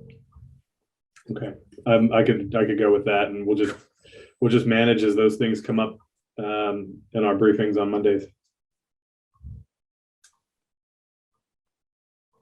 Yeah, I just think the risk is there, and I think the risk probably in my mind at least outweighs the need to utilize it in those circumstances during briefings. So I'm good with that. Being transparent, man, gotta love it. Mm-hmm. I thank you. I agree with that decision to have no chat. It is additional work on Mackenzie and Diane to try and capture it if we did have it. So it's kind of on one hand or the other. Diane and Mackenzie are still there, right? Because they're either calling folks to say, hey, heads up, your item is coming up sooner than we thought, or they're having to try and capture and record chat associated with the discussions that are going on. And I think that actually opens it up to even more work for them. So thank you for that discussion. My last item on my agenda is to just remind the board that we actually have a leadership breakfast with the Port of Shelton Commission and the Shelton City Council January 28th from 9 a.m. to 11 a.m. out at the Ridge Motorsports Park. And the agenda has been published, and I think that it's been presented and distributed to our community so that they know what we're going to be talking about. This is in your board packet materials. Do you have any questions about the proposed agenda? No, I'm sorry. Go ahead. I just want to thank you for putting this together. It's been a long time coming, and it's neat. I'm super excited to see that we're working with our other team members. So together we make Mason County. So thank you. Commissioner Netherland, any questions or comments? Nope, just when we're done, can we take 5? Yeah, for sure. I'm all in support of that. I think the agenda looks good. Definitely some weighty items on there, and I think the opportunity for some good, but maybe even at times uncomfortable conversations between the 3 entities. But I think it's a good place to start. Anything else, Mark? No, sir. Commissioners, with the request for a break, do we want to maybe we just hold commissioner discussion until we get through all of our agenda items today and pick it up after our WSU Extension briefing? Is everybody good with that? And we break now for 5? Yep. Okay. So with that, let's take a break until 11:10. Okay, perfect. All right, Lisa Frazier, I think you're our next. The next contestant on The Price is Right. Yeah. Hello, I'm here. How are you, Lisa? Good to see you. I'm good. You guys have had a busy morning. Yeah, it's good every now and then to have one of those, right? Never. Never. I'm here this morning. I just have a couple routine things that always come up at the first part of the year. The first one is the acknowledgement of receipt for the 2021 Treasurer's Refund Report that I'd like to get on your next agenda or meeting agenda. So I'm required to make refunds throughout the prior year for property tax corrections. And as such, I then need to report that to you. It doesn't require your approval. You just need to note that you've receipted it. We did 251 refunds in 2021 for a total amount of $395,740. And there's a breakdown and everything is in your packet. So I'm just looking for approval to move this to your meeting agenda for approval that you received it. Okay, commissioners, any questions or comments, or good to move it forward? Yep. Okay, I am as well. And then my second item is the 2022 uncollectible personal property taxes and an affidavit of such to you. So each year I need to look at property taxes, personal property taxes, which would include businesses and some mobile homes that we are unable to collect the property taxes on for want of goods or to collect on. So we created a list. This list is longer than usual because in 2020 we did not do this. But we've gone back through, we attempted to collect taxes on the attachment that's in your packet. We are unable to collect taxes. And the total cancellation amount would be $6,888.31. There is a budget impact. Obviously, this would lower the outstanding taxes that we would be collecting. Unfortunately, there's just no way to collect them. This requires your approval in moving forward and needs to be done by the first Monday of each February. So again, I would ask for your approval to move it to your business agenda and ask for your approval on this. Okay. Commissioners, any questions, or are you comfortable moving forward? I'm comfortable. Good. Okay, same. Very good. All right. That's all I have for you today. Thank you. Okay, thank you. Have a good morning. Talk to you. Bye. Okay. All right. Our next briefing item is community services. Dave, are you around? I don't see Dave, but I see Al. Oh, I see Dave is on there. You joining us? Yeah, trying to get things Okay. unmuted. Very So, good. sorry about that. So, good morning, commissioners. We got a lot on your plate today, so we're gonna get started right away with Alex on Jones Cove. Good morning, commissioners. Morning. We'll go ahead and jump right into this. So I've got the Jones Cove closure response plan. The commission was notified last June of a reclassification in the Jones Cove area. This was an expansion of an existing prohibited area, but nevertheless, it triggered a requirement for a closure response plan per our RCWs. So staff has put one together. We've reached out to partners for collaboration and working with us on this. And this is what we've prepared for your review and hopeful approval. Commissioners, any questions or comments for Alex? Not for me. I'm good. Alex, just the only question that I had is how does this work with our Clean Water District process that we adopted last year and are getting underway this year? Yeah, sure. So the RCW requires the county to react to these closures with the creation of a shellfish protection district, in addition to a plan for cleaning up, finding these non-point sources of pollution. So our work that we did last year combined, and what we've done over the years is we've reacted to these closures by creating these districts. And what we did last year is we combined all those districts and encompassed the whole watersheds that drain into our shoreline areas so that we do not have to create these districts moving forward. So one of the benefits of looking at these closures is that we have no districts to create or manage anymore. We have just single one, Mason County one, that will cover us for these types of downgrades. Okay. Very good. All right. Any other questions or comments for Alex on this item? Okay, very good. Thanks, Alex. Great. So we'll bring this one to action agenda next available. So I'll look at the date and calendar and see what that is. Next up is our Anna's Bay closure. So this is another notice that was received back June. And what this was is this one was a little different. It was a reclassification within an existing closed area. So they just further downgraded a selected portion around some stations that we're having water quality issues with. We are currently working this area right now with the Canal Coordinating Council funds and a project for the regional PIC project. So how staff reviewed this and discussed with partners, how we decided to handle this was just to basically add an addendum to our existing closure response plan that addresses this closure and not start fresh and write a whole separate plan for it.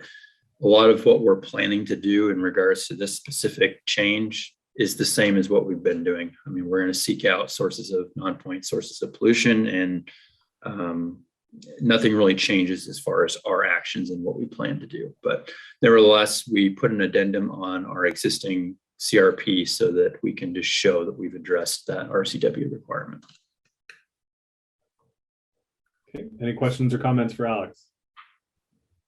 Okay, very good. Thanks. Right, moving forward. Mason County Code Enforcement Review. So just a quick review of our code enforcement work last year. Kel, feel free to jump in on this, but yeah, Dave asked me to bring this to you. Just a quick summary of what we've done last year as far as cases received, closed, opened, where we're at staffing wise, and kind of some things that have occurred last year. So I put together this kind of quick summary. If you guys have questions or comments, I guess let us know. Any questions or comments, commissioners? Great work. This is awesome. Yeah. Okay, great. Thanks, Alex. Great. Next up is drinking water code updates. I just like to kind of throw a quick briefing together on these types of things. But when we're talking code updates, so that you guys aren't caught by surprise when we do have a draft together, kind of catch any early comments or ideas or concerns. So, but overall, we've reviewed our drinking water code and we would like to propose some updates. Our, Title VI is under Board of Health, so obviously we will have to work with them as well. But this is, we don't have a separate drinking water chapter. We have, very specific chapters under Title VI. And so One of the things we're proposing is a change to our water adequacy chapter and kind of rolling that into covering the other services that we do in our drinking water program. We're just trying to avoid creating, chapter after chapter for each individual service that we do under one program. Commissioners, any questions or comments for Alex? I like that you're making it easier to find the regulations. So thank you. Yeah, trying to consolidate things. When you create a chapter, you have these definitions, waivers, appeals, you have all these different sections. It's like, it's just unnecessary, when we're talking about a single program here. So yeah, I think this will be a better organization of it all. And I'll bring a draft together for you all and for Board of Health when we got that together. Okay. That's all I got. Great, thank you. Thank you. Okay, the next one, Commissioners, I'm filling in for Kel. So it's a request to post and fill a permit technician. We had one of our folks was recruited over to your building, and we just need to refill that position as soon as we can, please. Well, then we're stealing from the best. I would say yes and thank you. I'm good. Yeah, fair is fair. Yeah. Okay, next one. Pick somebody we can take. Well, they give them training and send them on their way. That's a good thing though. Our next one is looking into the future here. So we got Lydia, who is retiring here in a few months. Lydia's like, yay. And look, we're starting that process. So what you see in front of you is the first job description. We'll be working with Deb Gold to continue to flesh that out. And what we like to do is cast a pretty wide net on this one as we advertise it going forward. So, just looking to see who we can, get a great candidate in here. So. Okay, Commissioners, any questions or comments? Just one comment. I hope we will consider, as we've been doing recently, the idea of the shadowing for a little while, if we can get somebody on sooner rather than later, and that we could tell them that we would be open to that concept from the get-go. Yeah, that is definitely something Lydia and I have been talking about. If we can get a month overlap of shadowing, just so we can get, a good handle on that right seat, left seat, handoff on contracts, especially, you get somebody who's very adept at different programs, but each health department is different. So they'll need to get integrated into our department. Yeah, I definitely second what Commissioner Netherland is saying. I think you're on the right track there. If we're able to get some overlap, I think that'd be really helpful, especially with some of the other transitions that we're seeing over in community health. I think having that would be really beneficial. If you could you forward me a copy of the job description as is, and maybe any recommended changes that you might be looking for? I'd be interested in taking a look at that. Can do. Okay, Commissioners, any other questions or comments? Oh, great job, Lydia. Thanks. Long haul. Little pre-congratulations maybe are in order. Thank Party. you. Around here they party when they go. Yeah, right. So our next item is Mason Matters with Lydia. Yeah, so Commissioners, we're bringing forth Mason Matters has been sort of pulled back together for a while now. We've been working with the Mason County Community Health Coalition. And so we're looking now at starting to fund again Mason Matters so that it can fund some community projects in health improvement. So this is a contract that we are putting forward for public health, supporting Mason Matters with $25,000 a year, which is what we were doing previously a number of years ago. The hospital also funds, and Public Hospital District 2 is also looking at funding. Okay. So just wanting to put that on your board agenda. Okay. There's no longer an executive director with Mason Matters. We've changed the structure, so there isn't a bunch of money going to pay an executive director. Instead of the money will be focused on community health improvement projects, RFPs given out to different agencies that are looking for funding some community health improvement work. No, I have no issue with that. I'm just curious, how will that be structured then? Leadership. How will it be? How will leadership and stuff be structured without an executive director? There's a board. So there's a board, and then the board is working with the community health coalition, which has a structure of itself too. So the two are working together hand in hand. Melissa is our representative for the Mason County Community Health Coalition, and she's doesn't sit on the board, but she attends the meetings so that she can inform the board. We have a meeting this Friday. One of the board meetings is this Friday. So we'll be putting together, Mason Matters will be putting together kind of some guidelines of the RFPs and bringing that to Board of Health as well, so that they'll be aware of kind of what we're looking at. We're just completing the community health assessment just now. It's being presented tomorrow at the Board of Health, and then we'll be working on the community health improvement. So the work that will be funded will be work that's approved by the Board of Health and the community on community health improvement work that's been chosen to be worked on in the community. So there's a brand new structure kind of coming together, Commissioner. And on a happy note, Lydia has agreed to stay on after she retires as our secretary treasurer. Keeping my hands in there. It's been a long haul. Great. Any other questions or comments, commissioners, on that item? Oh, happy to see that Mason Matters is back together. Yeah. Will we see that framework back in front of us, and from on how RFPs will be scored and awarded and all that kind of stuff? Or most definitely. Okay. Most definitely. Okay. Perfect. Yeah. Okay. Next item is Lydia with Health and Recovery Transportation. Yes. So a couple of weeks ago, Abe and I brought forth the two transportation program pilots, the one with Paddy Wagon and the one with Gethsemane Ministries. And then we had said we would come back to you with contracts, showing you what those look like. They were looked at by insurance, very particularly because of a van that's going to be involved. And so the attorney was looking at that, as well as Nicole. And you have the two contracts.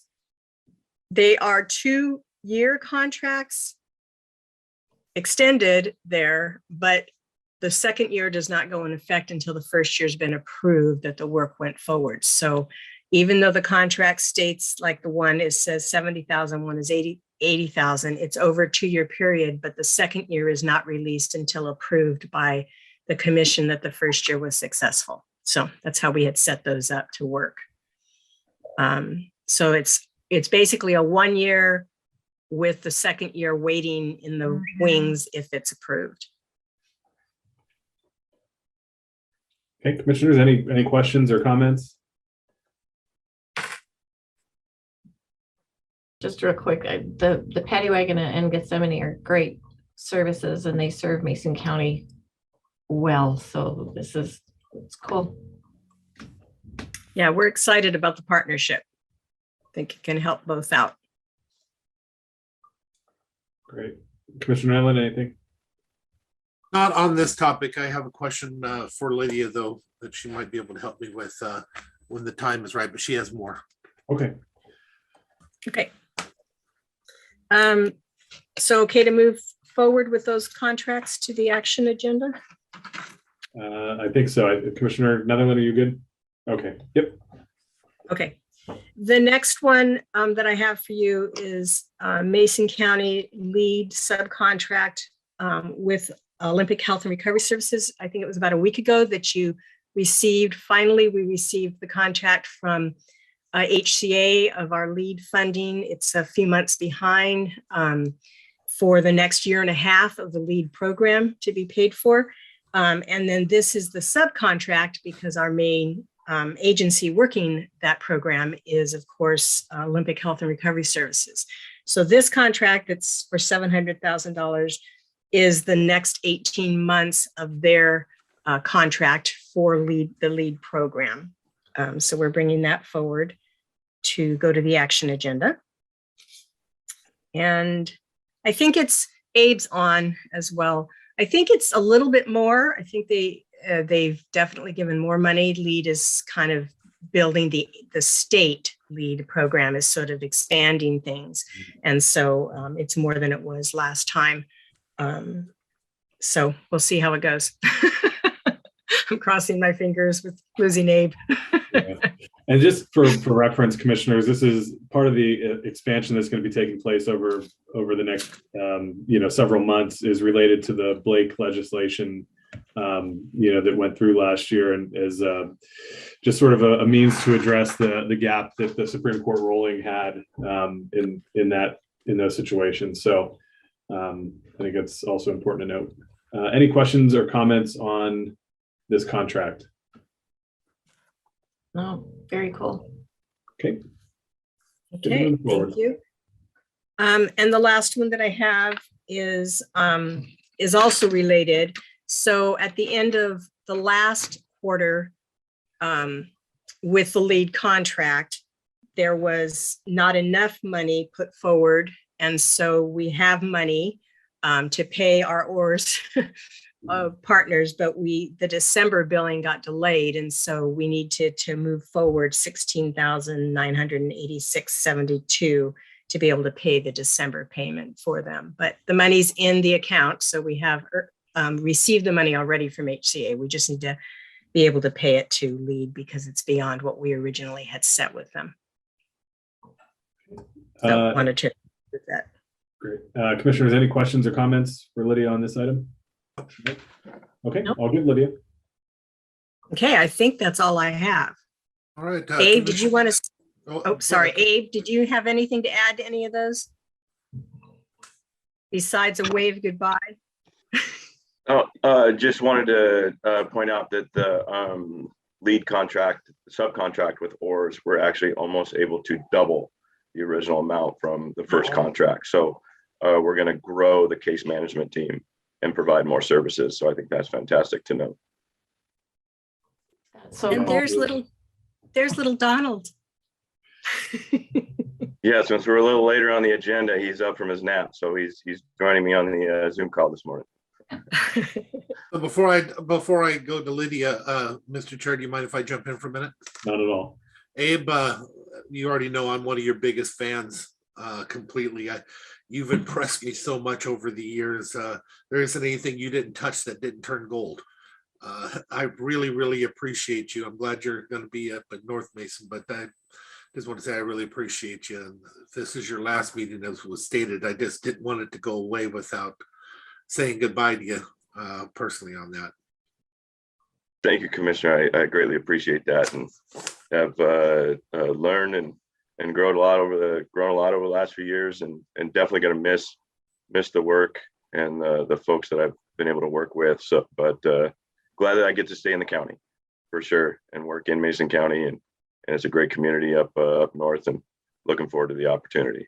So thank you for those kind words, Commissioner. I appreciate that. Yeah, I'd like to echo those if I could real quick, and just congratulate Bo on getting somebody that's really amazing and such an asset to Mason County, and to all of those that you've touched. You're going to be missed. Thank you, Commissioner. I appreciate that. Yeah, and I'll add to that as well. It's been a real pleasure to work with you over these past few years. And, when you'd come forward with an idea, whether it was, the Behavioral Health Advisory Board or here, when it came to you, we knew we could just always trust the process and be able to get things done with you in your position. And you always had the county's best interest in mind, or our neighbors' best interest in mind. And so wish you all the best up in North Mason, and our loss is definitely their gain, but happy that you're staying local, and we know we'll see you. That's for sure. Thank you, Commissioner Schutte, and I also do want to thank all of you, because we have incredible support from our leadership right now, both at the health department with Lydia and Dave, but also at the commissioner level. And we've done some incredible things over the last few years. And that wouldn't happen without the leadership in place. A lot of the other rural counties and larger counties even have been looking at Mason County as an example of how to coordinate, implement new programs. And so it's been an honor to be a part of that. And thank you all for your continued support. Awesome. Mr. Chair, do you mind if I talk to them about a different issue now? Yeah, go for it. This is actually for all of you, but Lydia, in the meantime, before you go, I guess I'm looking for some help, advice, ideas. I had a meeting with an organization that is bringing a full spectrum of services and training for those with mental disabilities, fully incorporated all of Mason County as an actual hub. And I'd love to find and look at the different avenues that I can help them with, perhaps housing needs. There's even the discussion of a housing area specifically for these folks. Maybe needs with transportation, getting to events and trainings and the like. And I just wanted to throw that out there for you to please consider. And if you have ideas that you can connect me with so I can connect them with it, I would really like to take advantage of this opportunity, especially if they're looking at making Mason County the hub to where they would be pulling different things from Thurston County and other counties around us. So. Commissioner, as you mentioned that, Lydia, it might be beneficial to get them connected with our housing needs assessment. They might have some good information to provide to that. I think that'd be one of at least a few places that they could probably get started. Definitely. I'll reach out to you, Commissioner Netherland, to get some details of who to talk to. Thank you. Thank you. Great. Anything else, commissioners? Dave, do you have anything else for us? Yeah, I do have one thing. So I spent quite a bit of time with DOH on the phone last week, talking about our consolidated contract, the CON. So every 3 years, it recycles, starts new. And what we're seeing is DOH has gone with a concept called a deconstructed contract. So in December, we received the recitals. This month, we're looking at Exhibit A, which is the statements of work. And next month, we're going to get Exhibit B. And I talked to DOH. I said, you understand that when we do this deconstructed process, now you've taken something that takes 1 month and now you've spread it out over 3+ months. And if we have to spend money between January 1st and June 30th, you've cut out 3 months of our ability to spend that money in that contract. And we had the same problem with them this last fall when OFM approved funding in July for Foundation Public Health Services, but we didn't get the contracts until February. And explained to DOH that we cannot back bill into programs that we don't have a contract in our hands for. So we're working that through and trying to get that consolidated contract into our hands by the end of this month. We're going to try to get it by the end of this month so we can get it into our process and be able to start utilizing those funds. Great. Any questions or comments, commissioners, on that? Good job. Have fun. Yeah. Okay. And that's all I have, commissioners. Okay, commissioners, anything for Dave or his staff? Looking forward to a building update to see what changes we've had in regards to numbers over the last month or so. I haven't seen one for a little while, so just throwing that out there. If we can get it, be appreciated. Yeah, we'll do. Kel's is out right now. We'll probably get that on. Probably get that next week. Wonderful. Thank you. Okay, very good. Thanks, Dave. Thanks. And moving into our briefing with Public Works, Loretta. And I see Mike. Good morning, commissioners. Good morning. I'll try and get a face here going. There we go. So first up, commissioners, we have a private line occupancy permit that is proposed for Lost Lake View Drive. Mike? We'll make this quick. Yes, we have an application for a private line occupancy permit on West Lost Lake View Drive to cross power, water, cable, and sewer transport across the road. This is a typical scenario. Okay, commissioners, any questions for Mike? I'm supportive. I'm good, and I'm glad you had a hard time saying that because I always do too. Supportive as well. Move that forward. It's Monday. Yeah. It is. All right. Next up, commissioners, we have 2 intergovernmental agreements that we are requesting that the chair authorize and execute. And these agreements are mutual aid agreements with the State Department of Transportation. We have an existing agreement that is just that addresses general mutual aid between the state and Mason County. These 2 agreements are specific to emergency response assistance. And the first one agreement deals with when there has been a declared emergency or a proclamation. And the second agreement relates to pre-proclamation mutual aid assistance. The agreements have been reviewed by our Chief Deputy Prosecuting Attorney, and Tim has signed on those.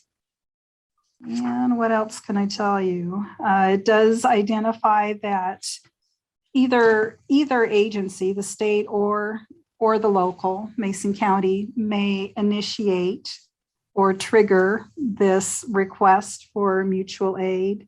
And it does protect the integrity of dedicated funds. So there is a reimbursement clause. And if we were to provide mutual aid, for example, to the state, it lays out what the billing process is for reimbursement for our time and materials and equipment. With that, I'm happy to answer any questions you may have. Commissioners, any questions? None. Important. So great. Yes, absolutely.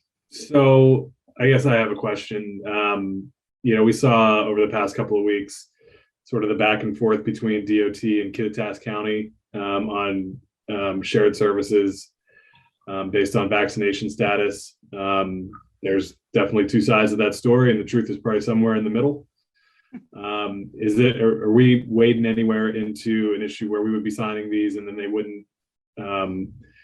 wouldn't be able to assist in a similar situation because we don't have the same requirements that the state does?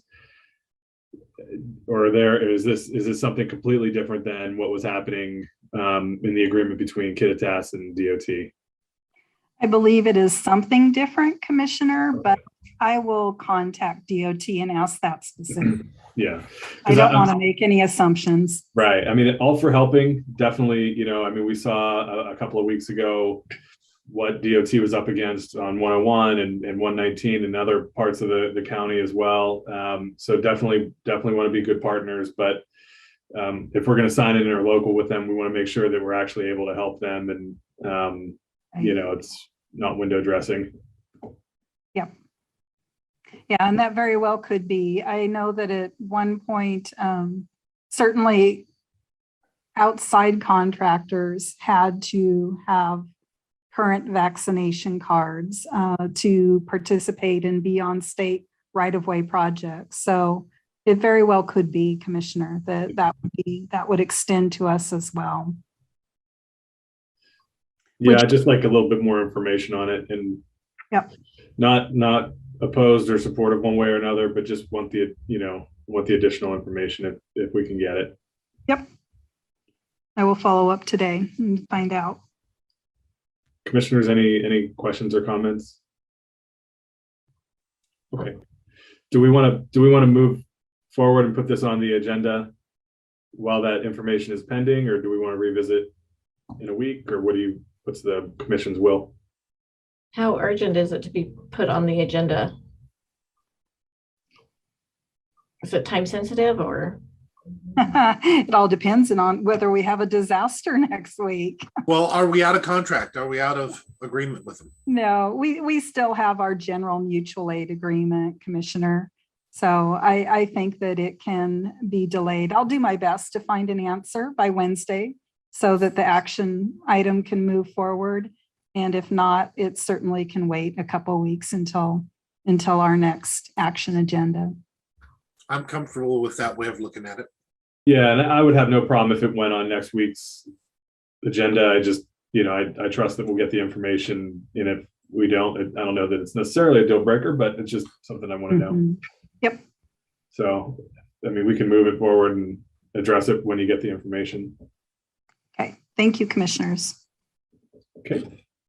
Next up is a discussion item. We would like to request a kind of a 1-2, a briefing on the 31st and then action on the 1st to conduct a temporary road closure on Landon Road. And the purpose for this closure is to move a home from one side of the road to the other. You may be familiar with Landon Road, but Landon is a loop that comes off of North Shore Road. So by temporarily closing this section of road, property owners and residents along Landon still have access in and out. And this closure will not block access to any of the residents along there. The reason we're asking for this unusual briefing and action the following day is because we just received the request on Friday, Thursday or Friday, I believe, to do the closure, and the property owner or the mover had already made arrangements with PUD and I believe the telephone utility to actually make this move, and they left us for last in terms of making contact. So we were left scrambling to meet our notification and posting in the paper deadlines. So that's the purpose for the request to brief and then take action the following day. Commissioners, any questions or comments? All good with it? Yeah. Okay.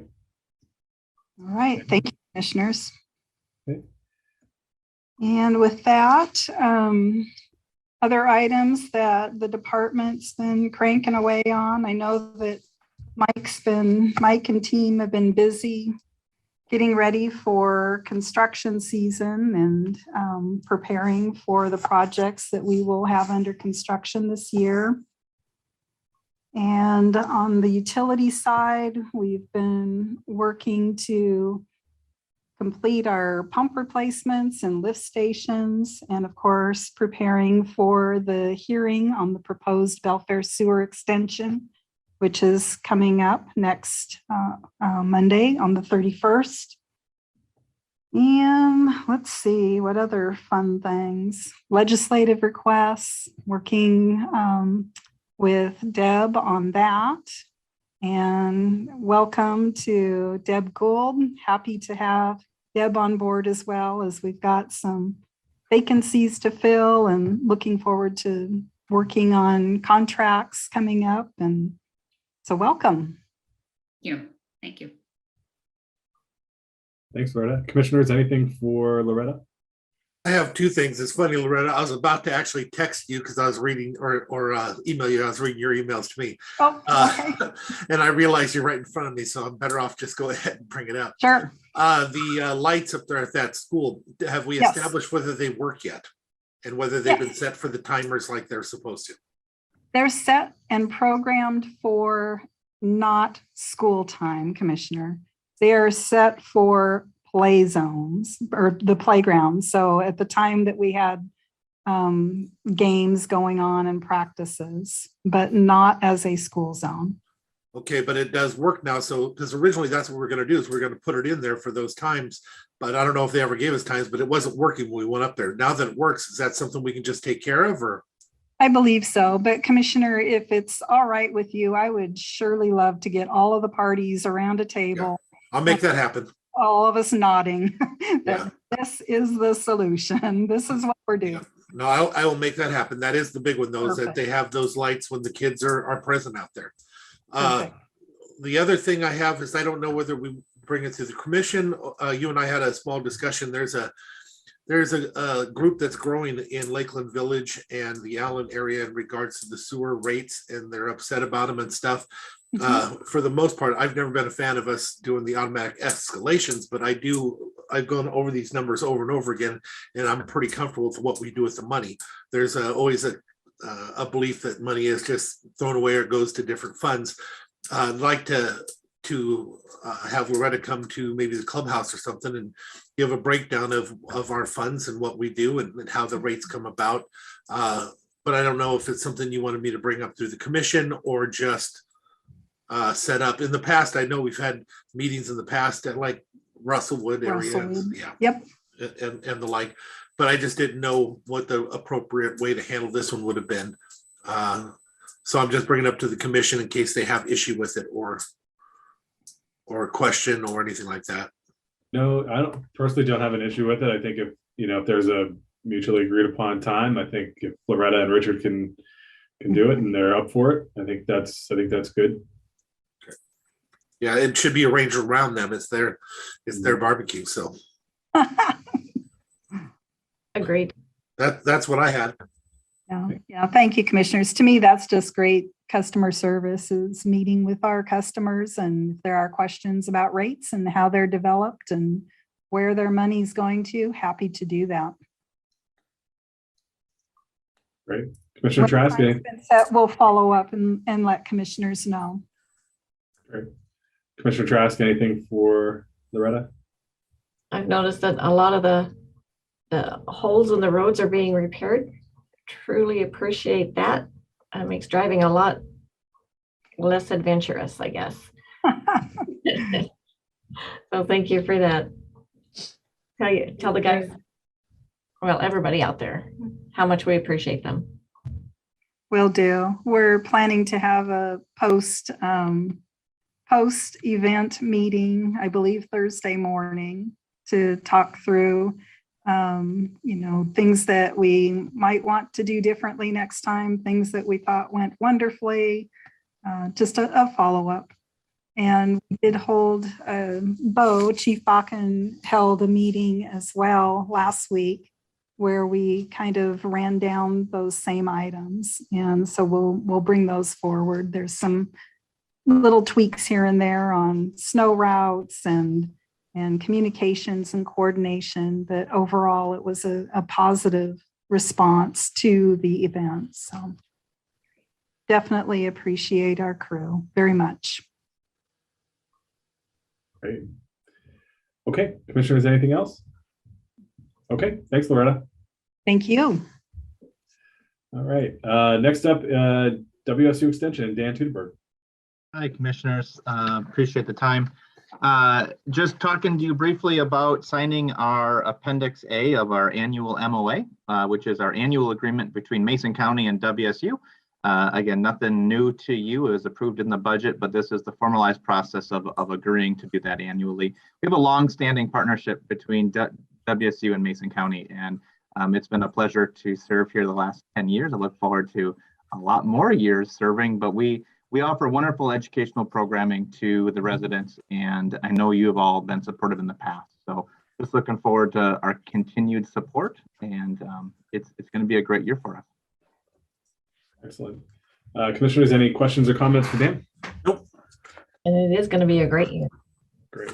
Okay. Well, this is good to move forward. Sorry about the Packers. My heart still hurts, but thank you. Thank you, everybody. Thanks. Okay. Any commissioner discussion? I have just one thing that I need to announce. I was planning on going to a meeting tonight. That meeting has been changed to a different type of meeting, and so it's not open to the public, so I will not be attending that meeting. Okay. Any other commissioner discussion? Okay, hearing none, I would entertain a motion to adjourn. So moved. Second. Moved and seconded, we adjourn. All in favor, say aye. Aye. Aye. All opposed? Motion carries. All right, see everybody tomorrow afternoon, Board of Health, right? So see you then. Take care. Bye.